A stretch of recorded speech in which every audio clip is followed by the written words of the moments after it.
آپ دیکھیں کہ اس کے بعد اپنا حمید ہارون فیملیز کا وہاں پلاٹ ہے، اس ساروں نے وہاں سنگار کو باقاعدہ قبضہ کر لیا تھا۔ نیچے جو تھا ہوا یہ تھا کہ اسی زمانے کے اندر پوری پاکستان، آپ دیکھا ہوگا لاہور کے ہر کونے میں پلاٹ، گوادر کے پلاٹس کے اوپر اشتہار لگے ہوتے تھے، پراپرٹی ڈیلر نے بڑے بڑے بل بورڈ لگائے ہوتے تھے، دنیا بھر کا پراپرٹی ڈیلر وہاں پر پہنچا۔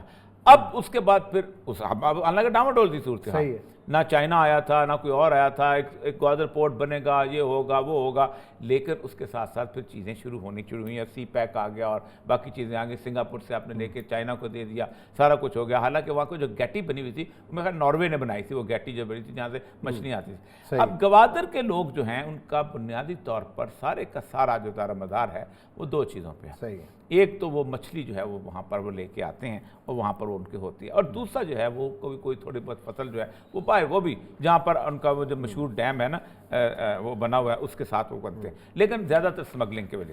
اب ریسنٹ کرائسس یہ ہوا ہے کہ ایرانین بارڈر بہت سخت ہو گیا، صحیح ہے، جو سمگلنگ وہ کرتے تھے جیوانی کے راستے، جو کرتے تھے گرک کے راستے، جو کرتے تھے گراوک کے راستے، جو کرتے تھے تم کے راستے، وہ اب انہوں نے بہت سٹرونگ کر دیا ہوا ہے، نہ وہاں سے تیل آ رہا ہے نہ وہاں کچھ اور چیز آ رہی ہے۔ رہ گئے یہاں پر یہ جو ہے اپنا مچھیرے، ان مچھیروں کے اوپر اتنے بڑے بڑے ٹرالرز آپ نے ڈال دیے ہیں۔ تو اصل مسئلہ یہ ہے کہ گوادر کا آدمی جو ہے وہ کہتا یہ ہے کہ 50,000 کی پاپولیشن تھی ٹوٹل آج سے کچھ عرصہ پہلے، آپ 50,000 کو سی پیک کے اندر اگر سیٹسفائی نہیں کر سکتے تو شرم کا مقام۔ آپ دیکھیں کہ جس وقت گوادر مسقط ہوتی تھی، مسقط کے زمانے میں 3 بڑے کنویں تھے اوپر پہاڑ کے نیچے، بارش کا پانی ایک کنویں میں آتا تھا، بھرتا تھا، نترتا ہوا اگلے دوسرے میں جاتا تھا، اس سے آگے تیسرے میں جاتا تھا، اور اس کے بعد وہ صاف پانی ہو کے عام آدمی کو پانی پلایا جاتا تھا۔ دوسرا وہاں پر ایک ڈی سیلینیشن پلانٹ تھا، وہ سمندر کے کنارے لگا ہوا تھا، اس میں سمندر کا پانی آتا تھا، اور پانی جو تھا وہ مختلف چھوٹے چھوٹے شیشوں کے اندر ہوتا تھا، اور وہ شیشے جو سے اس پہ سورج پڑتا تھا، وہ بھاپ بنتی تھی، اور ایک پائپ میں سے گزار کے اس کو ایک جگہ اکٹھا کرتے تھے، وہ پانی جو تھا وہ گوادر کے لوگوں کو چینے کو ملتا تھا۔ میں بات کر رہا ہوں تو 1981 کی یا 80 کی، میں اس وقت یونائیٹڈ نیشنز کی ایک سروے کے تحت وہاں پر گیا تھا، میرے ساتھ ایک جرمن تھا، خاموش چھتا ہوا بازار تھا، اس کے اوپر ٹاٹ لگا ہوا تھا، اور ٹاٹ کے اوپر ڈبل ٹاٹ لگا ہوا تھا تاکہ گرمی لوگوں کو نہ پڑ جائے، وہ جیسے پرانے آپ نے فلموں میں دیکھا گا ویسی صورتحال۔ گوادر کا حلوہ ہوتا تھا، یہ وہ لوگ تھے، سادہ ان کی زندگی تھی۔ اب آپ نے پوری دنیا کو کی توجہ کا مرکز اس کو بنا دیا، اور اس توجہ کے مرکز میں وہ لوگ کہتے ہیں کہ ہر ایک کو فیسلٹی مل رہی ہے۔ سی پیک کے اوپر آپ یہاں پر بناتے ہو اورنج ٹرین، یہاں پر بناتے ہو آپ وہ کیا نام ہے اپنا وہ جو بس ہے آپ جنگلہ بس بناتے ہو، سب کچھ بناتے ہو۔ میں اس کوئٹہ میں جس زمانے میں وارے گئے اپنا بیچارے اپنا وہ کیا نام ہے وکلا، تو وہ کوئٹہ میں کچھ دوست تھے، تو میں فاتحہ پڑھنے گیا، تو ہر بندہ یہ کہہ رہا تھا کہ اگر تو جنگلہ بس بنی ہوتی خاران میں، اگر جو موٹر وے جو ہے وہ یہ بنی ہوتی کہیں کوئٹہ کے اس سے چاقی کی طرح نوچ کی، تو ہمیں 100 شہید بھی قربان کرنے پڑتے، تو ہمیں کچھ دکھ نہ ہوتا، یار ہمیں کچھ لیا تو ہے۔ آپ کی ساری توجہ، آپ کی ساری کنسنٹریشن، آپ نے سارے کا سارے بجلی کے پلانٹ کہاں لگائے ہیں؟ ساہیوال میں لگایا ہے، فلانے میں جگہ لگایا ہے۔ آپ مجھے یہ بتائیے کہ صدیوں سے آپ نے بلوچستان پر ایک صورتحال یہ رکھی ہے کہ یہ ابھی کرائسس ہے نا اس کا اپنا کھاد کا، کھاد جو ہے یہ گیس سے بنتی ہے، سوئی گیس سے کھاد نکلتی ہے، گیس نکلتی ہے۔ پہلا پلانٹ بلوچستان کراس کر کے میرپور متھیلوں میں لگا۔ لیکن اوریا صاحب ہمیشہ سے جو بلوچ سردار ہیں وہ گورنر رہے، وزیر اعلیٰ رہے، وسائل بھی استعمال کرتے رہے، لیکن سارے کے سارے کیبنٹ میں بھی رہے۔ یہ بڑا عجیب و غریب نعرہ، سارے کے سارے میں نے 1991 میں بلوچستان کا بجٹ بنایا تھا، I was deputy secretary budget. اچھا، ایک ہی بندہ ہوتا ہے جو بجٹ بناتا ہے، پورا چھوٹا سا محکمہ ہوتا ہے۔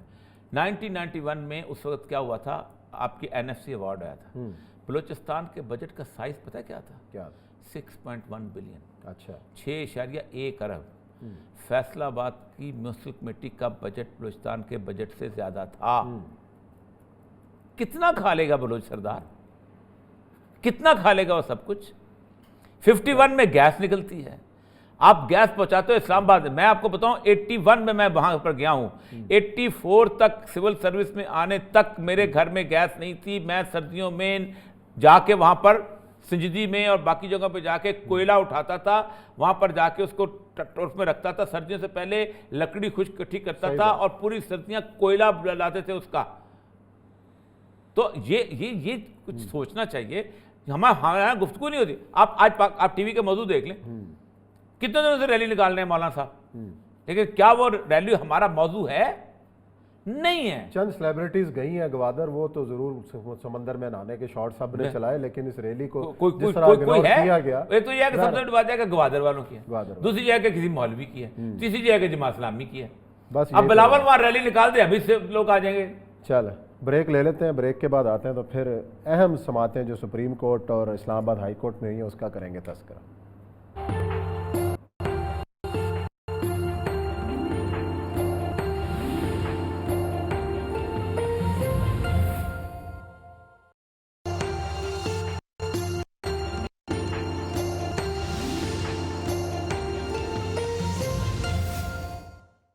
جی ناظرین، پروگرام میں ایک بار پھر آپ کو خوش آمدید کہتے ہیں. اسلام آباد میں chief justice Pakistan justice Gulzar Ahmed کی زیر صدارت جو آج اجلاس ہوا، اس کے اندر سماعت ہوئی ہے کنٹونمنٹ کی زمین کے حوالے سے، اس کے کمرشل استعمال کے حوالے سے بہت سخت ریمارکس بھی دیے.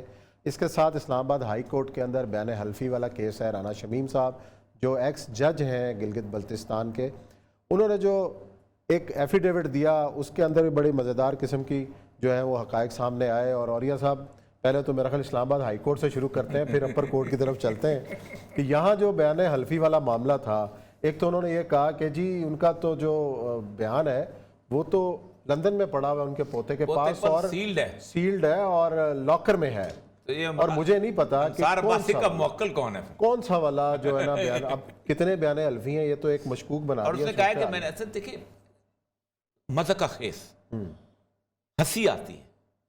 ایک بیان حلفی آتا ہے، اس پہ پاکستان کا سب سے کریڈیبل انویسٹیگیٹو جرنلسٹ انصار عباسی اس بیان حلفی کو چھاپتا ہے.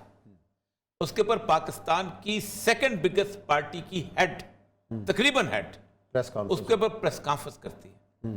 اس بیان حلفی کے اوپر باقاعدہ کورٹ میں نوٹس لیا جاتا ہے. پروگرامات ہوتے ہیں پاکستان کا میڈیا کا ہر بندہ پروگرام کرتا ہے، اور وہ آ کے کہتا ہے کہ جناب مجھے تو پتہ ہی نہیں، میں تو اخبار، یعنی اس طرح کا آدمی جو ہے ایک یونیورسٹی میں وائس چانسلر بھی ہے، لا کی یونیورسٹی، ٹھیک. یہ سارے سوال پوچھے صحافیوں نے لیکن جواب نہیں دیا انہوں نے، اور جج بھی ہے. نو کمنٹس. وہی نا، پہلی بات تو یہ ہے کہ موصوف نے اگر کو وہاں پر لندن میں دیا ہے بیان، وہ کہتا ہے کہ میرا بیان تو اور طرح کا ہے. اب وہ پتہ نہیں کون سا نوٹری پبلک کا بیان آئے گا، کیا ہوگا، کیسے ہوگا، اس کو چھوڑ دیں. لیکن مسئلہ سر یہ ہے کہ ہم سب لوگ کس ٹرک کی بتی کے پیچھے لگے ہوئے. اس قوم کا آپ نے کم از کم ایک ہفتے کے اندر کئی 100 گھنٹے ضائع کیے. پاکستان کے میڈیا نے بھی ضائع کیے ہیں، پاکستان کے پولیٹیشنز نے بھی ضائع کیے ہیں، اور سالوں سے کر رہے ہیں ان ایشوز میں. میں وہی کہتا ہوں کہ مسئلہ سمجھے کہ انسانوں کو پتہ ہے کہ اصل صورتحال کیا ہے، انسانوں کو پتہ ہے کہ یہ جھوٹ ہے، لیکن اس جھوٹ کے اوپر عمارت تعمیر کی جا رہی ہے. اب اس میں مزہ کا خیز یہ بات ہے کہ وہ کہتے ہیں کہ مجھے تو انصار بھائی صاحب نے بعد میں رابطہ کیا انصار آباد چھپنے کے بعد. انصار آباد اس کے اندر اس نے بیان بھی اس نے دیا تھا اس کے اندر کہ میں نے ایک دفعہ کیا، پھر اس کے بعد کیا، پھر تیسری بار کیا، تو پھر میرا رابطہ ہو گیا، وہ گاؤں میں تھے. اور پھر انہوں نے ایک اور مزیدار بات کی جو ہم کرتے ہیں اکثر ٹی وی کے اندر کہ جی آپ کی آواز ٹھیک نہیں آ رہی. اچھا، جیسے ہوتا ہے نا کسی سے قرضہ مانگو نا تو کہتا ہے یار تو آواز ٹھیک نہیں ہے، دوبارہ فون کرنا. تو انصار عباسی نے ویسا بہانہ لگایا کہ ان کو کچھ آواز مجھے ٹھیک نہیں آ رہی تھی. ضرور بات ہے جب آپ، لیکن یہ ہے کہ ریکارڈ پتہ چل جائے گا کہ نہیں ہے. اصل مسئلہ یہ نہیں ہے. اصل مسئلہ یہ ہے کہ آپ پاکستان کے جوڈیشل سسٹم کو کریڈیبل نہیں رہنے دیتے ہو. کون نہیں رہنے دیتا؟ عام آدمی نہیں. مجھے اگر کیس ہوتا ہے، بڑے آدمی، جس وقت نواز شریف پہ کیس بنتا ہے تو عدلیہ 2 نمبر ہے. جس وقت زرداری پہ کیس بنتا ہے تو عدلیہ 2 نمبر ہے. جس وقت پرویز خٹک پہ کیس بنتا ہے تو عدلیہ 2 نمبر ہے. لیکن جس وقت غریب آدمی کی کیس بنتا ہے تو کہتے ہیں یار جج نے فیصلہ ٹھیک کیا ہے. جج اور کیا کرتا؟ سارے وکیل اس کو یہی کہتے ہیں یار ہم تو لڑے بہت، لیکن تیرے خلاف تو ایویڈنس ہی نہیں تھا، تو کہاں سے لے کے آتے ہیں ایویڈنس؟ عام آدمی کو لیے نہیں ہے.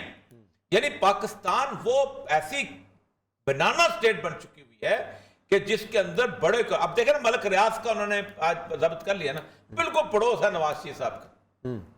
اور آج بی بی سی کی رپورٹ یہ کہتی ہے کہ جو آج سے تقریباً 11 سال پہلے جس وقت یہ لا آیا ہے ان ایکسپلینڈ ویلتھ، کہ اگر آپ اپنی جو دولت ہے اس کو ایکسپلین نہیں کر پاؤ گے کہ آپ نے کہاں سے یہ حاصل کی تو ہم اس کو ضبط کر لیں گے. صحیح.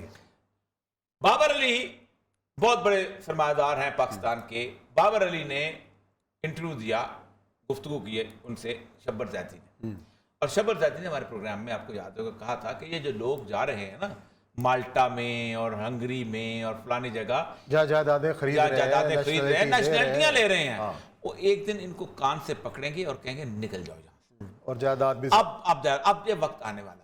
میں آج سے تقریباً, اب تو بخیر جانا بند ہے, آج سے پہلے میں اسکاٹش پارلیمنٹ میں گیا تھا, مجھے یاد ہے اچھی طرح. تو اسکاٹش پارلیمنٹ کے جو مسلم ارکان سے انہوں نے میرے ساتھ کھانا کیا تھا, اور انہوں نے کہا تھا کہ ہم اس وقت ایک ایسی صورتحال دیکھ رہے ہیں کہ جس میں ہمیں اس ایزابیلا فرڈیننڈ کی غرناطہ کی صورتحال ہے کہ جو کچھ اٹھایا جا سکتا ہے وہ اٹھا لو اور جاؤ. وہ کہتے ہیں ہماری گاڑیاں بڑی بڑی ہیں ان کے نظروں میں, ہم گھر بڑے بڑے بناتے ہیں ان کی نظروں میں, گورا تو بڑا گھر بناتا نہیں ہے, مسئلہ سارا یہی ہے. ہم بہتر طیب پرتعیش ماحول میں رہتے ہیں, گورا 8 بجے ٹیکسی بند کر دیتا ہے, ہم تو 22 گھنٹے چلاتے رہے ہیں, ہم تو کمانے پہ لگے ہوتے ہیں. اصل مسئلہ یہ ہے کہ یہ لوگ جو ہیں, اور جو لوگ وہاں پر گئے ہوئے ہیں, اب دیکھیں اس میں ایک, کل بھی میں کسی ملک ریاض والی صورتحال کو ڈسکس کر رہا تھا. برطانیہ میں ایک قانون پاس کیا ہوا ہے, اور وہ انہوں نے یورپی یونین سے ایک ایگریمنٹ کیا ہوا ہے صحیح کہ اگر کوئی شخص آپ کے پاس پناہ لے رہا ہے اور آپ کو یہ توقع ہے, نظر آ رہا ہے کہ اگر یہ اپنے ملک میں گیا تو اس کو پھانسی دے دی جائے گی یا اس کو پروسیکیوٹ کیا جائے گا بری طرح سے, تو ہم اس کو اس کے حوالے نہیں کریں گے ملک کے. صحیح بات. لیکن پنوشے کو حوالے کر دیا کیونکہ امریکہ نے کان پکڑ کے کہا واپس کرو چلی, اس لیے کہ چلی کے ساتھ ہم نے تعلقات بنانے ہیں, چلی میں امریکہ کے خلاف نعرے لگ رہے ہیں, تو ان کا بندہ پکڑ کے دو اور کہو کہ امریکہ بہت اچھا ہے مجرم. اور اس بندے نے امریکہ کے کہنے کے اوپر, جو پنوشے نے لاکھوں بندے مارے اپنے ملک کے, صحیح بات, کئی لاکھوں لوگوں کو اس بندے نے مسنگ پرسن بنایا. آپ کبھی چلی میں چلے جائیں نا, آج بھی دیواروں کے اندر تصویریں لگی ہوں گی لوگوں کی کہ یہ میرا بیٹا تھا, یہ مسنگ پرسن ہے, یہ 15 سال سے مسنگ پرسن ہے, یہ میری بیٹی تھی, یہ مسنگ پرسن ہے, پکڑ کے دے دیا. اس کا مطلب ہے اگر طے کر لیا تو پھر تو سارے کام ہو جاتے ہیں. دوسری بڑی سماعت ہوئی ہے جی, اب وہ بڑی بات. اچھا اس پہ میں سیریسلی بات کرنا چاہتا ہوں. اچھا دیکھیں, ایک تو اور وہاں بھی بڑی میں دونوں طرف عمل کتنا ہوتا ہے, دیکھیں بڑی اچھی بات ہے کہ یہ سیریسلی مسئلہ حل ہو جائے, ونس فار آل ایک دفعہ طے ہو جائے, بہت ضروری ہے. یہ جو گالی پڑتی ہے نا فوج کو بھی, یہ جو گالی پڑتی ہے باقی لوگوں کو بھی, یہ ختم ہونی چاہیے. دیکھیں قانون یہ ہے کہ تمام زمینیں جو ہیں دو حکومتوں کی ملکیت ہے, ایک فیڈرل گورنمنٹ کی اور ایک صوبائی حکومت کی. صوبائی حکومت اپنے طور پہ کچھ لوگوں کو یہ زمین الاٹ کر دیتی ہے, مثلا ریلوے کو الاٹ کر دی, مثلا پی آئی اے کو الاٹ کر دی, مثلا پوسٹل سروس کو الاٹ کر دی. اسی طرح صوبائی حکومت جو ہے وہ باقی لوگوں کو الاٹ کرتی ہے, جن میں سے فوج بھی شامل. اس کے اوپر لکھا جاتا ہے کہ یہ زمین اس خاص مقصد کے لیے دی جا رہی ہے. ٹھیک ہے. جیسے یہ جو کیس تھا میرے والا, یہ جو مجلس ترقی ادب کا تھا جس کو میں شہباز شریف صاحب سے لڑا تھا, اس میں یہی تھا کہ یہ زمین ایک خاص مقصد کے لیے دی جا رہی ہے کہ یہاں مجلس ترقی ادب اور علوم اسلامیہ بنایا جائے گا, اور یہ واقعی پراپرٹی سے دی جاتی ہے. اس کو آپ مجھے انتظامی کو نہیں دے سکتے, نہ میں دے سکتا, نہ میرا باپ دے سکتا ہے, کیونکہ وقف ہے. آپ یہ دیجئے, اگر میں اس کو, مجھے فار ایگزامپل میں ایک ریلوے کا ہیڈ ہوں, اگر میں ریلوے کی کالونی بنا کے کسی کو دے رہا ہوں تو میں اس کو ریلوے کے مقصد کے لیے استعمال نہیں کر سکتا ہوں. قانون کہتا ہے it is automatically reverted back to the provincial government. ایک کوئی قانون کی ضرورت نہیں, سپریم کورٹ کی ضرورت نہیں, کسی اور کی ضرورت نہیں, اگر وہاں پر ڈیفنس کے علاوہ کارروائی تو آٹومیٹکلی. اب صحیح ہے. اب فوج یہ جسٹیفائی کرتی ہے اپنے آپ کو, اب ذرا ڈیولز ایڈوکیٹ بن جائیں, وہ کہتی ہے کہ اگر ہمارے سپاہیوں کو اچھا گھر نہیں ملتا ریٹائرمنٹ کے بعد, ہمارے شہداء کی فیملیز بڑے پہلا, تو ان کا morale نہیں بلٹ ہوتا, تو ہم یہ آرمی ویلفیئر, ہم تو گھر نہیں لے جاتے, ہم تو اپنے لوگوں کے ایک آدھا بھی لے. اس کے اوپر بڑی زبردست بحث ہوئی تھی ضیاء الحق اور جنیجو کے درمیان, اور جنیجو کی گورنمنٹ جانے کا بنیادی مقصد جو تھا وہ اصل میں یہ تھا کہ جنیجو نے کوارٹر ماسٹر جنرل کو کہہ دیا تھا کہ وہ جتنا پیسہ آپ کماتے ہو اس کو آڈٹ کروا لو. فوج اڑتی رہی آڈٹ نہیں کروانے کے اوپر. اگر آڈٹ کروا لیا جاتا, آپ کو پتہ ہے کہ جتنے بھی لوگ ہیں بنیادی طور پر فرمیں آڈٹ کروا لیتی ہیں تاکہ ہمارا آڈیٹیبل ہو تو ہم ٹھیک ہوں. دنیا پوری کے اندر ہر آرگنائزیشن اپنے لوگوں کے ویلفیئر کے لیے کچھ نہ کچھ کام کرتی ہے, لیکن ہوا کیا کہ جب ان کو پتہ چل گیا کہ اب اس پاکستان کے اندر کوئی انہیں کچھ نہیں کہہ سکتا, تو پھر انہوں نے کاروبار کو ایکسپینڈ کر دیا جو کہ ان کا دائرہ کار نہیں تھا. مثلا ڈی ایچ ایز, اب ڈی ایچ ایز جو ہیں یہ بیسیکلی فوج بناتی ہے، فوج کے ریٹائرڈ افسر وہاں جاتے ہیں، لیکن جس دن سپریم کورٹ نے وہاں فیصلہ دے دیا کہ آپ تو ایک باڈی ہو، کارپوریٹ باڈی ہو، تو اس دن سے ہوا یہ کہ لوگ لڑنا شروع ہو گئے کہ میں اپنی زمین نہیں دیتا ہوں۔ آج بھی ڈی ایچ اے کے اندر چلے جائیں، آپ کو مختلف گاؤں مل جائیں گے جنہوں نے زمین نہیں بیچی، وہ کہنا ہم نہیں بیچتے، باپ دادا کی زمین نہیں بیچتے، اس طرح کنٹرولمنٹ رہ جاتے ہیں وہ، کیونکہ ڈی ایچ اے تو خرید کے بیچتے۔ ریلوے، اب ریلوے کی ہر ایک نے ہاؤسنگ سوسائٹی بنائی ہے، جس نے چاہا ہاؤسنگ سوسائٹی بنا دی، یا تو آپ زمین خریدیں، ایکوائر کریں۔ ریلوے کی زمین لارک سوسائٹیاں بنی ہوئی ہیں، بڑی بڑی سارا کچھ ہے۔ آپ کو پتہ ہے یہ جو آپ نے ریلوے کا اٹھا کے تو وہ بنا دیا، گولف کورس بنا دیا اور گولف کورس کو زمین دے دی۔ یا تو اس کو طے کر لو کہ بھائی آپ یہ ایکٹیویٹی مزید کے لیے، اور یہ ایکٹیویٹی جو ہے ڈیفنس امبریلا میں آتی ہے، اگر آپ نے وہاں کوئی شاپنگ مال بنانی ہے اور اگر آپ نے کوئی شادی گھر بنانا ہے، اس سے پیسے جو ہیں وہ فوجیوں کی ویلفیئر کے لیے خرچ کرنے ہیں۔ کہتے تو وہی ہے، کہتے نہیں، کہیں کر بھی نہیں سکتے۔ مسئلہ یہ ہوتا ہے کہ کر اس لیے نہیں سکتے کہ ان کا اپنا ڈسپلن بڑا سخت ہے۔ میں جو بہت تعریف کے قابل تعریف ہے پاکستان میں، دیکھیں میری بات سنیں، یہی زمین جو ہے اگر الاؤ کر دیا جائے ان کو، ڈپٹی کمشنر کو، تو میں رہا ہوں، مجھے پتا ہے، یہ جو باغ جناح ہے اس کے اوپر لکھا ہوتا ہے مقبوضہ ڈپٹی کمشنر، تو باغ جناح کو کاٹ کے تو ڈپٹی کمشنر بنانے سے پلاٹ، ٹھیک ہے، میرا بھی پلاٹ ہونا سے، اچھا کم از کم، اور کچھ نہیں تو لائبریری والا، یہ سارے مقبوضہ ڈپٹی کمشنر لکھے ہوتے ہیں، لیکن ہم الاؤ نہیں کیا جاتا تاکہ نہ، لیکن جہاں وہ کرنے لگتے ہیں وہ بہت کچھ کر جاتے ہیں، وہ اس کے جو شاملات کے اندر سے چیزوں کو لے۔ اصل مسئلہ یہ کہ ایک طے کر لو کون سی ڈیفنس، اور اس کو نوٹیفائی کر دو گورنمنٹ کی طرف سے کہ یہ ان کی، وہ کروانا نہیں چاہتے اس کو نوٹیفائی۔ میرا خیال ہے اس سماعت کے اندر میرا خیال ہے اب ان کو چاہیے، میرا چاہیے کہ یہ سپریم کورٹ ڈیسائیڈ کر کے ایک ہی دفعہ، اس کی وجہ یہ ہے ان کے شہداء بھی برما سے نہیں آتے، وہ انگلینڈ سے نہیں آتے، یہیں سے آتے ہیں، ان کے کپتان وہ دیکھیں جرنیل کو مل جاتا 5 گھر ملتے ہوں گے 10، لیکن کپتان کو بھی تو گھر ملتے ہیں، اور باقی اور اس طرح کے آپ سے بیوروکریٹ بھی لے رہے ہوتے، صاف ہی لے رہے ہیں سر، باقی کو چھوڑ دیں۔ تو یہ مسئلہ ہے اصل میں، تو اب اس کو کسی نہ کسی اس کو معاملہ جو ہے یہ حل ہو جائے گا، اور سپریم کورٹ کی جو سماعت ہے، جو میرا خیال ہے کرنا چاہیے، غصے میں نہیں آنا چاہیے، اس کو اچھالنا نہیں چاہیے۔ قانون یہ ہے کہ ریورٹ بیک کر دو، اب ریورٹ بیک اگر ہو جائے وہ زمین، آپ مجھے بتائیں کہ پروونشل گورنمنٹ کیا کرے گی؟ بزدار صاحب کو دے دیں سارا کچھ، یا اس کو دے دیں اپنا کیا نام ہے محمود خان کو دے دیں، یا اس کو دے دیں بلاول بھٹو کو، وہ تو ایک دم ساتھ ساتھ لوگ بیٹھے ہوں گے کہ فلانا گھر مجھے دینا، فلانا مجھے دینا، کچھ تو کرنا پڑے گا آپ کو۔ چلیں جی، دیکھتے ہیں معاملہ کہاں تک جا کے ٹھہرتا ہے اور اس کا کیا حل نکلتا ہے۔ یہاں بریک لیتے ہیں، بریک کے بعد آئیں گے اور بات کریں گے پیپلز پارٹی کے یوم تاسیس اور پشاور میں ہوئے جلسے۔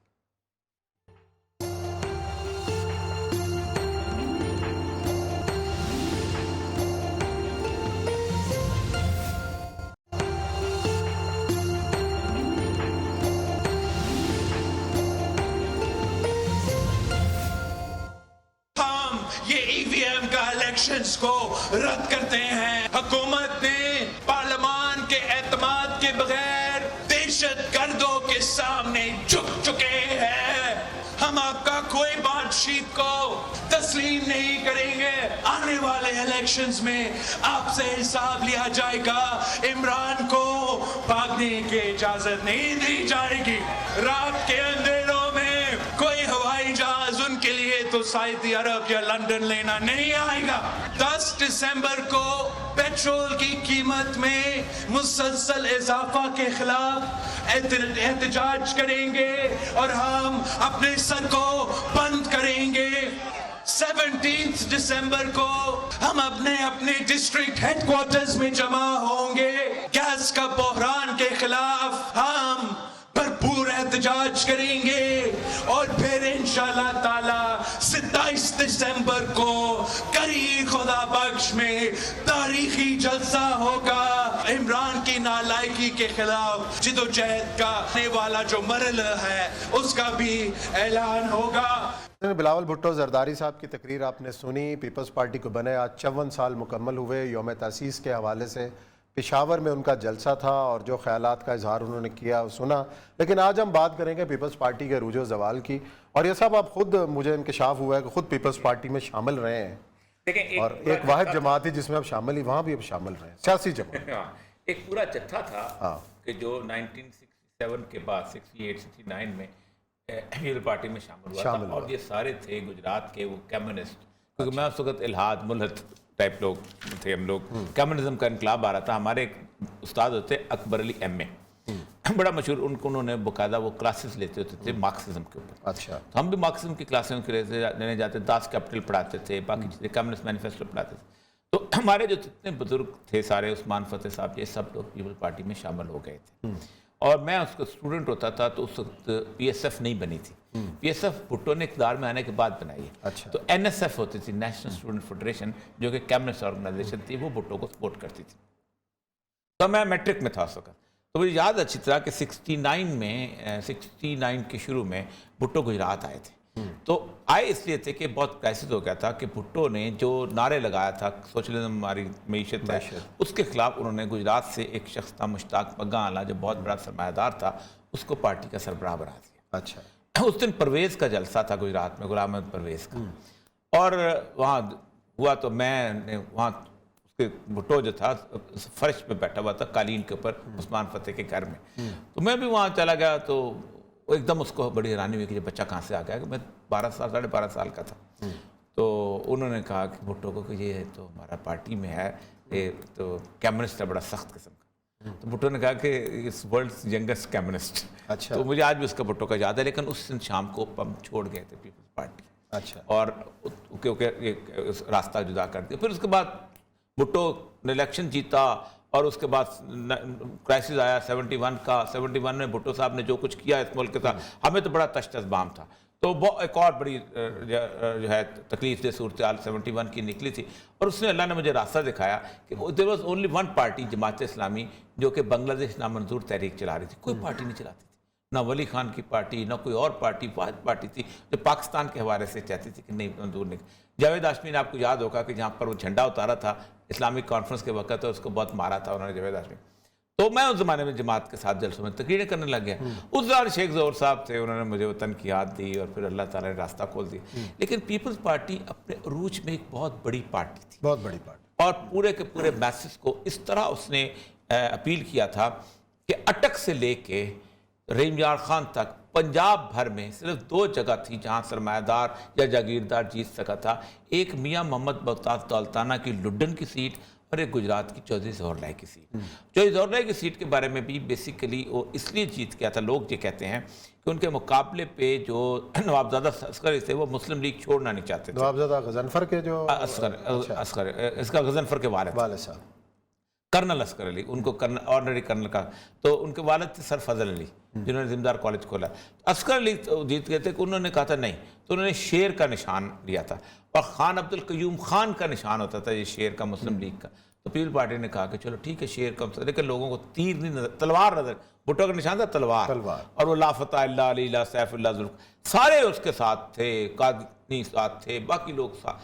تو ایک موومنٹ کی فلو. پھر بھٹو نے آہستہ آہستہ آہستہ لوگوں کا سحر بڑی جلدی ٹوٹا, اور اتنی جلدی ٹوٹا کہ وہ جو میں یاد ہے کہ پہلے 1.5 سال کے اندر ہی جلسہ تھا اس کا لاہور کے اندر, تو لوگوں نے جوتیاں دکھائیں اس کو. بھٹو تیز آدمی تھا, تو اس نے کہا مجھے پتا ہے چمڑا بہت مہنگا ہو گیا ہے. اچھا, کرزما کی اگر بات کرتے ہیں, لیڈرشپ کا کرزما, کہ جی عمران خان صاحب بھی اس کو انجوائے کر رہے ہیں, اس کرزماٹک شخصیت کو. بھٹو کے بعد اگر کوئی لیڈر آتا ہے اس کرزما کے حوالے سے, نواز شریف بھی آپ کے سامنے ہے, عمران خان کی بھی سیاست جو دور تھا نا, وہ ان دونوں میں کیا بہت فرق ہے, بہت فرق ہے. دیکھیں وہ جو دور تھا نا, وہ تھا 1-on-1 کرزما کا, public eye to eye contact میں ہوتی تھی.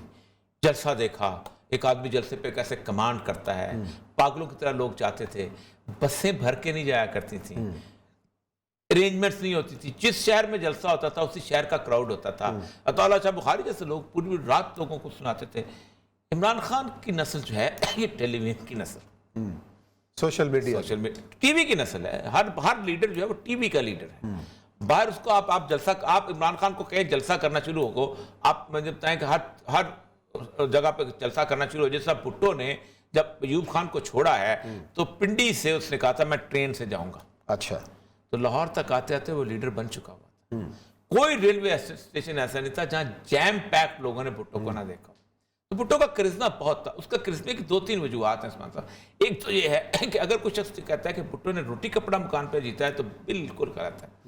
بھٹو کو 65 نے ہیرو بنایا. 65 میں ہر جگہ پہ اس کا لگا ہوتا تھا ہم 1000 سال کے لیے جنگ لڑیں گے, ہم 1000 سال تک کے لیے جنگ لڑیں گے. اور وہ جب تاشقند میں جب گھاس کھائیں گے ایٹم بم بنائیں گے، گھاس کھائیں گے یہ تو اس نے بعد میں تو جب بن گیا نا صدر، اس وقت وزیر اعظم بنا، اس وقت ہوا، اس وقت تو کہتا ہم 1000 سال تک جنگ لڑیں گے. اس کا یہ نعرہ جو تھا سورن سنگھ کے سامنے اس نے تقریر کی تھی، وزیر خارجہ ہوتا تھا. تو سورن سنگھ جو تھا اس نے کہا تھا کہ ہم گالی کا جواب گولی سے دیا کرتے ہیں. بڑا مشہور ہوا تھا انڈیا میں فکرہ اس کا یہ تھا کہ ہم 1000 سال تک جنگ لڑیں گے. اور لوگ کہتے تھے کہ تاشقند میں ایوب خان جو ہے وہ جیتی ہوئی بازی ہار گیا ہے. اور یہ بھٹو کا بہت زبردست پروپیگنڈا تھا. پہلے دن اس نے آ کے جلسے میں کہا میں تاشقند کا راز کھولوں گا. بھٹو مر گیا لیکن اس نے تاشقند کا راز نہیں کھولا، کیونکہ بنیادی طور پہ تاشقند میں راز ایسا سچ ہے ہی کوئی نہیں تھا. وہ سارا تھا رشیا نے پاکستان کے ساتھ بیٹھ کے اس کو طے کیا تھا. اس کے اوپر جو مارکر نے ایک کتاب لکھی بڑی زبردست جو فوت ہو گئی، اس نے کہا کہ جمشید مارکر انہوں نے لکھا ہے، یہ افضل میاں صاحب نے پورا اس کے بعد سنائی اس بات مجھے، کہ بھٹو سے جو پوڈگورنی جو تھا اس نے سلام نہیں لیا.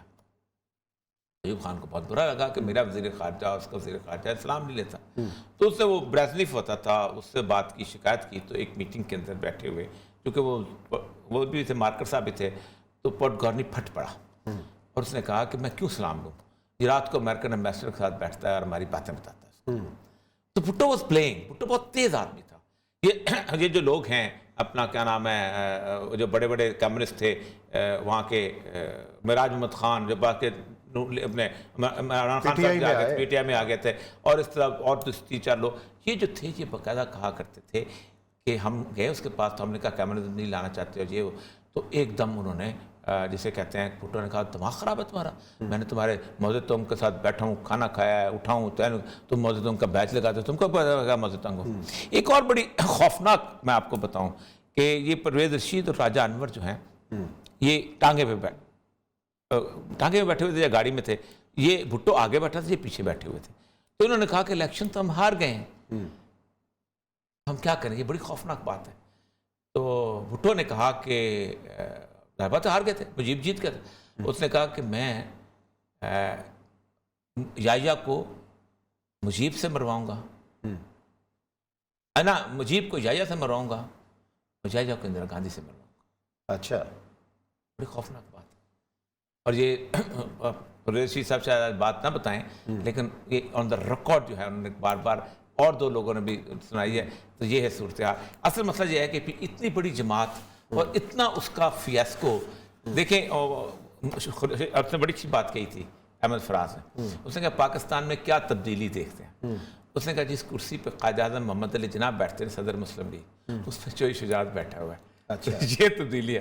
اسی طرح جس کرسی پہ ذوالفقار علی بھٹو بیٹھتا تھا اس پہ آصف زرداری بیٹھا ہوا ہے. یہ کم تبدیلی ہے اس ملک کے ساتھ. فراز صاحب نے کہا، احمد فراز نے کہا تھا، احمد فراز کا فکرہ تھا. بڑا شور مچا تھا، بہت زیادہ شور تو مچ رہا ہی تھا جب ایسی بات کریں گے. چلے ناظرین، اسی بات پر ہمارا پروگرام آج ختم ہوتا ہے. کل انشاءاللہ پھر ملاقات کریں گے کچھ نئے موضوعات کے ساتھ. اپنا خیال رکھیں. اللہ حافظ.